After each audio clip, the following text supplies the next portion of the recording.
और graduation pass यानी सबके लिए जो है एसएससी सिलेक्शन फेज 13 का जो है वैकेंसी आ चुका है। और इसमें आप देखेंगे वेरियस अलग अलग पोस्ट है। अगर आपने 12th किया हुआ है तो भी आप फॉर्म भर सकते हैं। अगर आप 10वीं पढ़े सिर्फ 10वीं तो एमटीएस जैसे पद है। इसके अलावा अलग अलग कई प्रकार के आप देखेंगे तो यहाँ पे वैकेंसीज आपको देखने को मिलेगी। ग्रेजुएशन एंड एबव वाला भी पोस्ट यहाँ पे आपको देखने को मिलेगा।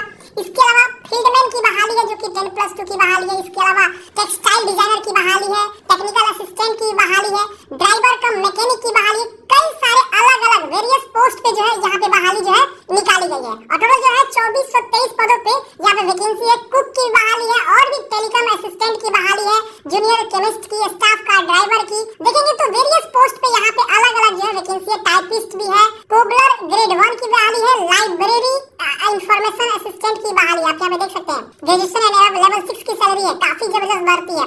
लेबोरेटरी असिस्टेंट की बहाली है। तो कई प्रकार की अलग अलग पदों पे जो है एसएससी के द्वारा जो वैकेंसी को निकाल दिया गया है। हम इसमें बताएंगे कैसे आपको फॉर्म को अप्लाई करना है step by step, A to Z guidelines के साथ ये वीडियो होगा। वीडियो को आप लास्ट तक देखिए और वीडियो अच्छा लगे तो प्लीज लाइक करिए और अपने दोस्तों को भी जरूर शेयर करिए। तो देखिए फॉर्म भरने के लिए आप जो है एसएससी की ऑफिशियल वेबसाइट पे आ जाएंगे या मैंने डायरेक्ट लिंक भी आपको डिस्क्रिप्शन बॉक्स में प्रोवाइड कर दिया है। यहाँ पे आप ये नोटिस को डाउनलोड कर सकते हैं और यहाँ पे आपको लॉगिन या रजिस्टर का ऑप्शन मिलेगा कॉर्नर पे, आप इस पे क्लिक करेंगे। अगर आप एक नए कैंडिडेट से तो आप इस पे क्लिक करेंगे और अपना पुराना वाला registration ID, password, captcha code भर के लॉगिन करेंगे तो आपका डैशबोर्ड आ जाएगा। फॉर्म वहां से अप्लाई कर सकते हैं। लेकिन अगर आप एक पहली बार फॉर्म भरने जा रहे हैं एसएससी के वेबसाइट पे, आज तक आपने फॉर्म नहीं फिल किया हुआ है, एसएससी का ये जो पोर्टल है ssc.gov.in, यहाँ पे आपने अभी तक कोई भी फॉर्म नहीं भरा हुआ है तो आप यहाँ रजिस्टर नाउ का बटन मिलता है, आप इस पे क्लिक करेंगे तो रजिस्ट्रेशन वाला पेज यहाँ पे ओपन हो जाएगा। और कुछ इस प्रकार से देखेंगे वन टाइम रजिस्ट्रेशन का ऑप्शन मिलेगा। आप यहाँ पे अपना personal details, password, additional details और डिक्लेरेशन करके जो है आप फॉर्म को फाइनल कर सकते हैं। तो चलिए हम पहले ओटीआर करके आपको बताएंगे क्योंकि जो भी नए कैंडिडेट्स है वो आसानी से ओटीआर को कंप्लीट कर सके। और ओटीआर करने के बाद लॉगिन करके पुराने कैंडिडेट्स हो या नए कैंडिडेट्स हो कैसे फॉर्म को भरेंगे इसकी भी संपूर्ण जानकारी हम आपको देने वाले हैं। वीडियो को बस आपको क्या करना है फ्रेंड्स, लास्ट तक देखना है और वीडियो अच्छा लगे तो प्लीज लाइक कर देना है। तो चलिए हम पहले यहाँ रजिस्ट्रेशन करते हैं। देखिए अगर आपके पास पहले से एसएससी का आईडी पासवर्ड है तो सिंपल सा registration number, password, captcha code भर के लॉगिन कर लीजिए। नहीं है और आप पहली बार हैं तो रजिस्ट्रेशन करना होगा, जब भी मैं बताऊंगा। अगर बहुत सारे ऐसे कैंडिडेट्स हैं जिनका पासवर्ड भूल गए, रजिस्ट्रेशन नंबर भूल गए तो यहाँ से फॉरगेट पासवर्ड पे क्लिक करके यहाँ पे पहला वाला ऑप्शन को टिक करके कंटिन्यू पे क्लिक करेंगे तो यहाँ पे जो है क्या होगा, उनको जो है फॉरगेट करने का ऑप्शन देखने को मिल जाएगा। तो वो अपना जो है मोबाइल नंबर, इसके अलावा बोर्ड का नाम, date of birth, email ID, mobile number use करके आप फॉरगेट कर सकते हैं। जैसे आप गेट वेरिफिकेशन कोड पे क्लिक करेंगे आपके ईमेल मोबाइल पे ओटीपी जाएगा, कोई सा भी ओटीपी वेरीफाई करेंगे तुरंत वहां पे बोलेगा पासवर्ड बना लीजिए और वहीं पे आपको रजिस्ट्रेशन आईडी भी शो कर देगा, आप उसे नोट कर लेंगे। जब आपको दोनों मिल जाता है तो आप यहाँ पे सिंपल क्लिक करेंगे और आप यहाँ पे लॉगिन कर लेंगे। तो हम यहाँ पे जो है रजिस्टर नाउ पे क्लिक करते हैं। पहले मैं रजिस्ट्रेशन करके आपको बताऊंगा ओटीआर में क्या कुछ बदलाव हुआ वो भी आपको समझ में आ जाएगा और फिर आप इसी हिसाब से फॉर्म को अप्लाई करेंगे। चलिए यहाँ कंटिन्यू करते हैं।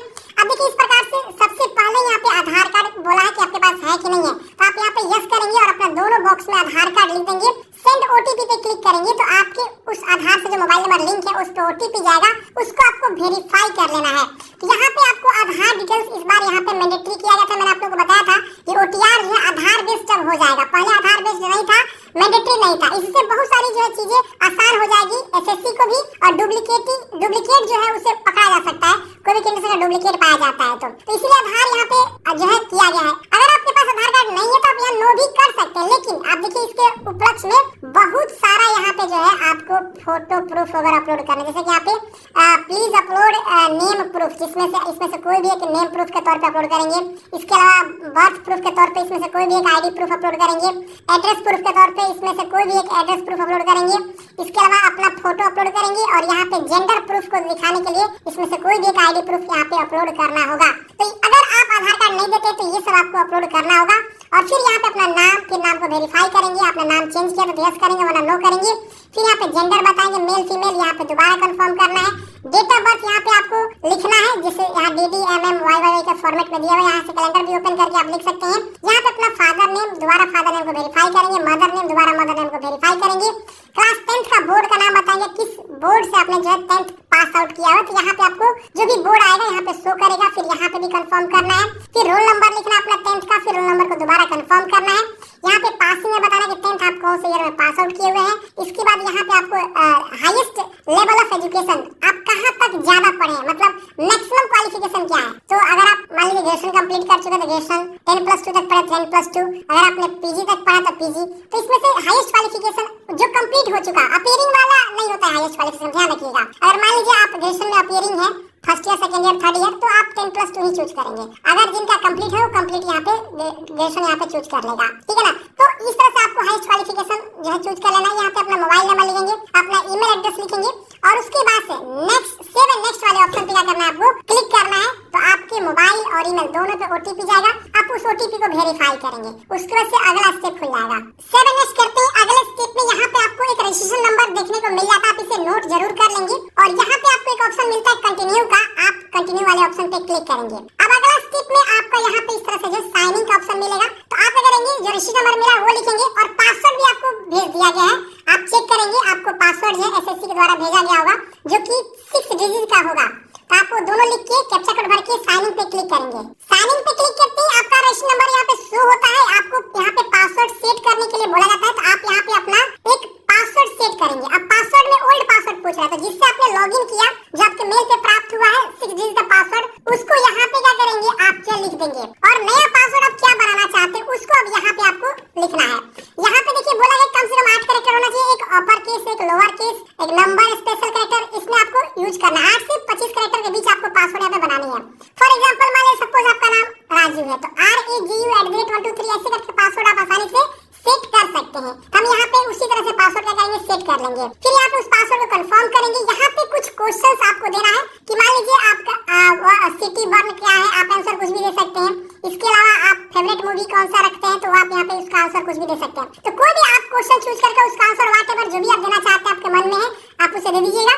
और उसके बाद से यहाँ पे सेव एज करना है। पासवर्ड सेट करने के बाद से अब आपसे बोलेगा कि आप जो रजिस्ट्रेशन नंबर मिला है वो और जो आपने नया पासवर्ड बनाया वो लिखिए और कैप्चा कोड भर के आप लॉगिन करिए। तो हम यहाँ पे क्या करते हैं, लॉगिन कर लेते हैं नया पासवर्ड के साथ। लॉगिन करते ही अब यहाँ पे देखेंगे तो आपका OTR वाला फिर से आगे एडिशनल तीसरा स्टेप खुल के आ जाएगा। यहाँ पे आपको अपना कैटेगरी चूज करना है, EWS है, SC ST है या OBC है या जनरल है, जो भी कैटेगरी आप बिलोंग करते हैं वो आप यहाँ चुनाव करेंगे। तो इस तरह से देखिए आपका जो आ रहा है, जो भी कैटेगरी आप यहाँ से चुनाव करेंगे आसानी से ये आपका खुल के आ जाएगा। इस तरह से देखिए, इस तरह से देख रहे हैं ना।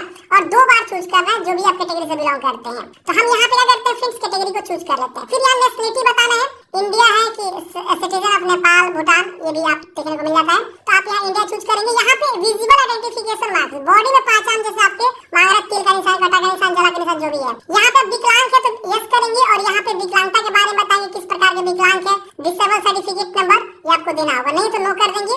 यहाँ पे आपका परमानेंट एड्रेस क्या है, यहाँ पे प्रॉपर एड्रेस को लिखना है, यहाँ स्टेट या डिस्ट्रिक्ट, यहाँ पिन कोड। और ये पूछ रहा है इस परमानेंट सेम है प्रेजेंट की तरह, तो यहाँ पे टिक मारेंगे, सेम कॉपी हो जाएगा। प्रेजेंट एड्रेस भी अलग है तो अलग अलग आप लिख सकते हैं। फिर यहाँ पे 7 नेक्स्ट करेंगे। 7 नेक्स्ट करते ही अगला स्टेप आपका चौथा खुल के आता है। ये OTR का ही प्रोसेस अभी मैं बता रहा हूँ, समझिए पहले। अब यहाँ एग्री करेंगे और यहाँ पे आपको प्रीव्यू करके देखना है कि हमने जो भी यहाँ पे जानकारी दिया वो सब चीज सही है कि नहीं है। अगर उसमें गलती है तो सुधारेंगे, नहीं तो यहाँ डिक्लेयर का ऑप्शन है, इस पे क्लिक करेंगे। आपका जो है यहाँ OTR डिक्लेयर हो जाता है, ओके करेंगे। आपका OTR जो यहाँ पे कंप्लीट हो जाता है।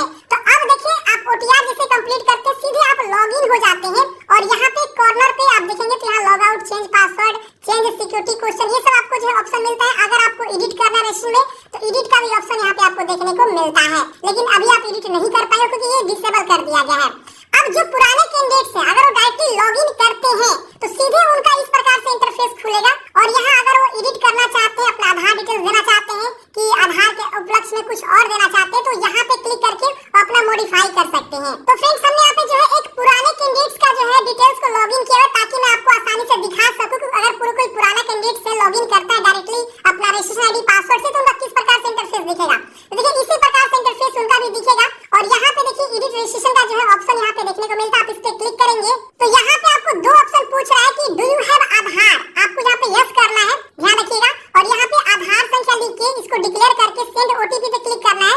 आपके आधार से जो मोबाइल नंबर लिंक है उस पे OTP जाएगा, उसको वेरीफाई कर लेना है और यहाँ पे आपको सेव नेक्स्ट करके जो है ऑथेंटिकेशन दे देना है। तो ये आपको कर लेना है। अगर आप आधार कार्ड नहीं देना चाहते तो आप इसे नो करेंगे। और उसके उपलक्ष्य में जो भी आप यहाँ पे नेम ऑफ प्रूफ के तौर पे क्या देना चाहते हैं, इसमें से कोई भी आईडी प्रूफ दे सकते हैं। और डेट ऑफ बर्थ के तौर पे आप इसमें से कोई आईडी प्रूफ आप दे सकते हैं। एड्रेस प्रूफ में से इसमें से कोई एक आईडी प्रूफ दे सकते हैं। और यहाँ पे प्लीज अपलोड फोटो और जेंडर प्रूफ में इसमें से कोई एक आईडी प्रूफ आपको अपलोड करना होगा। तो ये सब डॉक्यूमेंट्स अटैच करेंगे और उसको 7 नेक्स्ट कर देंगे। नेक्स्ट करते हैं फिर से आपको डैशबोर्ड पे लेकर आ जाएगा और उसके बाद सब आपको फॉर्म को अप्लाई करना है। बस इतना ही करना है जो पुराने कैंडिडेट्स है उनके लिए मैं बता रहा हूँ। अगर नए हैं तो ये सब उनको करने की आवश्यकता नहीं है, नया OTR अगर वो कर रहे हैं तो। चलिए हम यहाँ पे डैशबोर्ड पे आ जाते हैं। डैशबोर्ड पे आने के बाद से फ्रेंड्स अब यहाँ पे देखेंगे तो आपको इस प्रकार से जो है एप्लीकेशन हिस्ट्री, माय एप्लीकेशन, यहाँ पे आपको देखने को मिलेगा लाइव एग्जामिनेशन देखने को मिलेगा।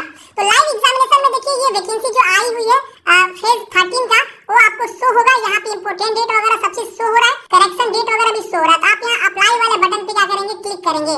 इसके बाद यहाँ पे आपको जो नोटिस यहाँ पे देखने को मिलता है, आप इस पे क्लिक करके नोटिस को आप रीड कर सकते हैं। यहाँ पे जो भी वैकेंसी का नोटिस है यहाँ पे आपको बताया गया, सब चीज ध्यान पूर्वक भरना है और आपका फोटो सिग्नेचर के बारे में गाइडलाइंस या कुछ दिया हुआ है, केबी साइज वगैरह के बारे में आप यहाँ देख लेंगे। फिर यहाँ पे आपको फिल फॉर्म का ऑप्शन मिलता है, इस पे क्लिक करेंगे। फिल फॉर्म पे क्लिक करते ही यहाँ बोलेगा कि सीरियल नंबर 1 से लेकर 18 तक ऑटोमेटिकली जो है आपके OTR से जानकारी जो उठाया हुआ है। तो आपको यहाँ पे ये नॉन एडिटेबल है यहाँ लिख रहा है, आप जो है सीधे क्या करेंगे, नेक्स्ट वाले ऑप्शन पे क्लिक करेंगे। तो मैं नीचे आ जाता हूँ और यहाँ पे नेक्स्ट का बटन मिल जाता है। ये देखिए 18 नंबर तक ऑटोमेटिक ये सारा OTR से उठाया हुआ है डाटा को। अब यहाँ नेक्स्ट करेंगे। नेक्स्ट करते ही अब अगले स्टेप में पूछ रहा है कि आप एक्स सर्विसमैन हैं आर्म फोर्स के सर्विंग, तो यस करेंगे वरना नो करेंगे। आर यू गवर्नमेंट एम्प्लॉय हैं तो यस करेंगे वरना नो करेंगे। अगर यस करेंगे तो यहाँ पे उसकी जानकारी देनी होगी, नहीं तो नो करेंगे और सेव एंड नेक्स्ट करेंगे। ये भी डाटा इस प्रकार से सेव होगा। थोड़ा सा यहाँ पे कुछ एरर देखने को मिल रहा है, मैं देखता हूँ आगे प्रोसेस हो रहा है कि नहीं। हो गया प्रोसेस। अब अगले स्टेप में यहाँ पे आपको एडिशनल इन्फॉर्मेशन पूछेगा, जिसमें सबसे पहले पूछ रहा है प्रेफरेंस ऑफ एग्जामिनेशन सेंटर। तो थोड़ा सा बदलाव हुआ है, पहले कुछ अलग आता था खुल के, अब थोड़ा सा जो है अलग आ रहा है। तो यहाँ पे प्रेफरेंस देना कि आप एग्जाम सेंटर कहाँ रखना चाहते हैं, जहाँ भी रखना चाहते हैं इस प्रकार से आपको क्या करना है, चुनाव करना है। 3 प्रेफरेंस आपको यहाँ पे देना है। इसके बाद पूछ रहा है विकलांग है तो ये सब डिसेबल मिलेगा, क्योंकि हमने OTR में सब चीज बता रखा है कि मुझे मैं विकलांग नहीं हूँ, तो ये सब डिसेबल मिलेगा। लिमिटेशन है आपको यहाँ पे किसी प्रकार की, जैसे कि अगर आप स्पेशल टाइप के विकलांग हैं तो आप यहाँ पे यस कर सकते हैं, नहीं तो आप इसे नो करेंगे। जिसको लिखने वगैरह में दिक्कत होती है तो आपको स्क्राइब यहाँ पे यस करेंगे तो स्क्राइब यहाँ पे मिल सकता है। मतलब आपके एक साथी जो आपके एग्जामिनेशन सेंटर में आपके साथ जाएंगे, जो विकलांग होते हैं उनके लिए होता है ऑप्शन। यहाँ पे आपको नेक्स्ट कर देना है। अब ओके करेंगे। अब अगला स्टेप आपको आएगा इस प्रकार से, reason to which post belong. अब यहाँ पे आपको बताना है reason to which post belong, मतलब अब यहाँ पे आपको चुनाव करना है कि किस रीजन से फॉर्म भरना चाहते हैं। जैसे कि सेंट्रल रीजन है, ईस्टर्न रीजन है, कर्नाटका रीजन है, मध्य प्रदेश। अब इसके कंफर्म करने के लिए अब आपको यहाँ पे जो है नोटिस देखना होगा। नोटिस को आप पहले ओपन करेंगे और नोटिस के सबसे नीचे वाले जो है पेज पे आएंगे, जहाँ पे आपको देखिए यहाँ पे इस प्रकार से अलग अलग वैकेंसी जो आपको दिखाया गया है। मैं आपको दिखाना चाहूंगा सबसे ऊपर से, क्योंकि ताकि आपको मैं समझा सकूं। अब देखिए यहाँ पे जो आपको ये पोस्ट दिख रहा है रीजन, देखिए यहाँ रीजन CR यानी सेंट्रल रीजन के अंतर्गत ये सब वैकेंसी आपको देखने को मिलेगा। जहाँ जहाँ CR लिखा हुआ है वो सब CR के अंतर्गत वैकेंसी निकालेगा। अब यहाँ से देखिए चेंज हो रहा है, 36 नंबर से चेंज हो रहा है ER ईस्टर्न रीजन देख रहे हैं ना, तो ये ईस्टर्न रीजन में आ जाएगा। फिर यहाँ पे ईस्टर्न रीजन कहाँ तक चल रहा है, देखिए यहाँ पे मैं दिखाता हूँ। ये देखिए यहाँ तक गया, यहाँ तक और नीचे आते हैं और नीचे आते देखिए यहाँ पे KKR आ गया 103 से। तो वही चीज है यहाँ पे आपको, मान लीजिए अगर आप सेंट्रल रीजन से फॉर्म भरना चाहते हैं, इसमें से कोई आपको एक पहले चूज करना है कि आपका जो क्वालिफिकेशन है उसके अकॉर्डिंग कौन सा बढ़िया मेरे लिए पद है और आपके कैटेगरी में वो सीट है कि नहीं है, ये भी ध्यान देना। जैसे मान लीजिए आप कैंटीन अटेंडेंट के लिए फॉर्म भरना चाहते हैं, तो कैंटीन अटेंडेंट का देखेंगे यहाँ पे ये वैकेंसी है और यहाँ पे नेम ऑफ डिपार्टमेंट दिया गया, एज लिमिट दिया गया, पे स्केल दिया है और क्वालिफिकेशन दिया गया है और नंबर ऑफ पोस्ट 13 इसके अंतर्गत। और यहाँ पे SC में 2, ST में 1, OBC में 3, UR में 6 और EWS में 1 वैकेंसी है। तो यहाँ पे अगर आप अप्लाई करना चाहते हैं तो आप इसका जो है ये CR10125 आप ये दे सकते हैं, ये कोड देना होगा। तो वही चीज यहाँ पूछ रहा है, अगर आप यहाँ CR चूज करेंगे तो पोस्ट कोड यहाँ पे देखिए आ रहा है, उस सीक्वेंस में पोस्ट कोड आ रहा है, देख रहे हैं ना, ये सीक्वेंस में जिस भी पोस्ट कोड के लिए फॉर्म भरना चाहते हैं उसका आप चुनाव करेंगे। अगर हम ये वाला देते हैं CR10125 तो इसका मतलब क्या है, यहाँ देखिए CR10125 मतलब हम कैंटीन अटेंडेंट के लिए फॉर्म अप्लाई यहाँ पे पोस्ट प्रेफरेंस में दे रहे हैं। देखिए ऑटोमेटिक पोस्ट का नेम भी यहाँ पे कैंटीन अटेंडेंट उठा लिया है। तो ये आपको एक बार जो है ना फॉर्म भरने से पहले नोटिफिकेशन को देखना है और ये कंफर्म करना है कि आप जो है किसके लिए फॉर्म भरना चाहते हैं। जैसे सपोज आप इसके लिए अप्लाई करना चाहते हैं गर्ल कैडेट इंस्ट्रक्टर के लिए, जिसमें ग्रेजुएशन एंड अबव आपको चाहिए। अब यहाँ से आप क्लिक करके ये भी देख सकते हैं कि अगर सपोज यहाँ पे मतलब अभी हालांकि यहाँ पे आया नहीं है डिटेल नोटिफिकेशन, आएगा तो पता चलेगा। तो यहाँ से आप ये भी देख सकते हैं कि कितनी वैकेंसी जो है क्या क्वालिफिकेशन पे है, वो डिटेल में वहाँ पे शो करता है। फिलहाल यहाँ पे भी दिया हुआ है कि मैट्रिक लेवल पे कौन है, ग्रेजुएशन लेवल पे कौन है, तो वहाँ पे आपको शो हो जाता है। जैसे हम यहाँ पे एक पोस्ट को चेंज करते हैं, देखिए जैसे हम चेंज करेंगे तो ये देखिए जूनियर इंजीनियरिंग यहाँ पे आ गया और इसमें 10+2 चाहिए। इसके अलावा और जो भी क्वालिफिकेशन यहाँ पे आपको देखने को मिल जाएगा। तो आप जिस भी पद पे अप्लाई करना चाहते हैं उसका आप जो है प्रेफरेंस यहाँ पे दे सकते हैं। जैसे यहाँ पे आप चार्जमैन के लिए अप्लाई करना चाहते हैं तो CR सेंट्रल रीजन चूज करके और इसमें से ये वाला पद आपको चूज करना होगा। आप मल्टीपल के लिए अप्लाई नहीं कर सकते, ये ध्यान रखिएगा। मैं यहाँ पे आपको दिखाना चाहूंगा, ये देखिए यहाँ पे नहीं आएगा मल्टीपल के लिए, सिर्फ एक ही पद का आपको यहाँ पे चुनाव करना है, जो भी आप पद के लिए चुनाव करना चाहते हैं। तो एक बार मैं बता रहा हूँ कि आप फॉर्म भरने से पहले जैसे लाइब्रेरी क्लर्क के लिए फॉर्म भरना चाहते हो तो ईआर यहाँ ईस्टर्न रीजन आ रहा है, तो आप यहाँ पे ईआर पहले चूज करेंगे। एक और मैं एग्जांपल दे रहा हूँ, ईआर। अब ईआर में देखेंगे इसका पोस्ट कोड क्या है, तो 11225 है, ईआर 11225। तो हम यहाँ से पोस्ट कोड में 11225 क्या करेंगे, चूज करेंगे। ये देखिए 11225, 11, ये देखिए 11225 आ गया। जैसे हम चूज करेंगे लाइब्रेरी क्लर्क आ जाएगा, 10+2 यहाँ पे ऑप्शन देखने को मिल जाएगा। तो इस तरह से आप जिसके लिए भी अप्लाई करना चाहते हैं उसका आपको यहाँ पे जो टिक करना है। अब देखिए इसके लिए क्वालिफिकेशन क्या मांग रहा है, 10+2 पास होना चाहिए और सर्टिफिकेट इन लाइब्रेरी साइंस होना चाहिए, तो ही आप फॉर्म भर सकते हैं। समझ रहे हैं ना? तो एक बार यहाँ से क्वालिफिकेशन कंफर्म करिए और पद कंफर्म करिए नोटिफिकेशन से कि आप किसके लिए फॉर्म भरना चाहते हैं, और उसके बाद जो है आप उसके लिए फॉर्म को अप्लाई यहाँ पे करने वाले हैं। बाकी इसी तरह से सबको लिए यही सेम रूल लागू होता है। रीजन किसके लिए अप्लाई करना चाहते हैं और उसका पद कोड भी आपको यहाँ पे चुनाव करना होगा। जैसे हम यहाँ पे एक और बताता हूँ, मैं सीआर के लिए इस पद पे अप्लाई करना चाहता हूँ, एमटीएस पे। तो हम क्या करेंगे, यहाँ पे जाएंगे और यहाँ पे हम जो सेंट्रल रीजन चूज करेंगे और यहाँ पे हम क्या करेंगे, पोस्ट कोड देखेंगे ये कौन सा पोस्ट कोड पे आ रहा है। जैसे कि यहाँ पे देखिए 11425 आ रहा है, तो हम यहाँ से 11425 वाला जो है क्या करेंगे, देख लेंगे 11425। ये देखिए 11425। अब उसी के लिए यहाँ पे देखिए आ जाएगा ये मल्टीटास्किंग स्टाफ, और यहाँ पे इस प्रकार से आ जाएगा क्वालिफिकेशन वगैरह भी यहाँ पे आपका शो कर देगा। अब यहाँ हाईएस्ट क्वालिफिकेशन एक्स्ट्रा है तो आप बताएंगे वरना इसे छोड़ेंगे। और indicate details of any other education qualification, अगर कुछ एनी अदर क्वालिफिकेशन इंडिकेट देना चाहते हैं तो दे दीजिए, वरना इसे छोड़ेंगे। और इसको टिक कर देना है कि हाँ आप जो क्वालिफिकेशन जो है वो पोजेस कर रहे हैं, मतलब फुलफिल कर रहे हैं। और यहाँ पे do you possess require essential qualification, यहाँ पे आपको यस करना है। और do you possess require experience for the post, यहाँ पे नॉट एप्लीकेबल कर देना है, मतलब इसके लिए कोई एक्सपीरियंस की आवश्यकता नहीं है।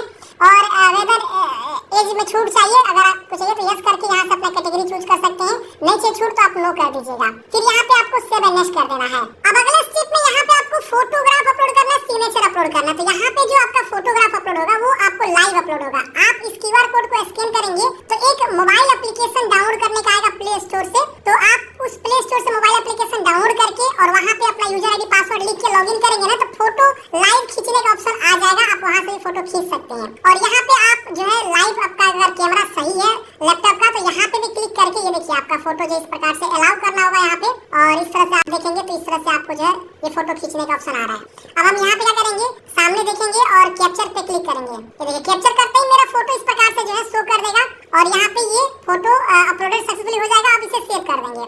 इस तरह से आप अपना लाइव फोटो को जो है क्या करेंगे, मतलब अपलोड कर देंगे। अगर आपको लग रहा है कि हमने यहाँ पे जो है सही से अपलोड नहीं किया तो इसे कट कर देंगे और दोबारा आप खींच सकते हैं। यहाँ पे सिग्नेचर आपको अपलोड करना है 10 से 20 केबी के बीच, आप यहाँ पे चूज करके सिग्नेचर को अपलोड करेंगे। फिर यहाँ पे आपको सेव एंड नेक्स्ट करना है। जिसे फ्रेंड्स फोटो सिग्नेचर अपलोड करेंगे उसके बाद से अगले स्टेप में प्रीव्यू पेज खुलेगा। आप यहाँ पे सारा जानकारी को वेरीफाई करिए कि हाँ सारा जानकारी यहाँ पे आपका सही है। अब अगर लग रहा है कहीं पे गलती है तो आप गो बैक पे जाके उसे सुधारेंगे, नहीं गलती है तो यहाँ पे आपको सेव एंड नेक्स्ट वाले ऑप्शन पे क्लिक कर देना है। अब यहाँ पे आपको डिक्लेरेशन का ऑप्शन आएगा, आप इसे टिक करेंगे, कैप्चा कोड भरेंगे और यहाँ पे सबमिट करेंगे।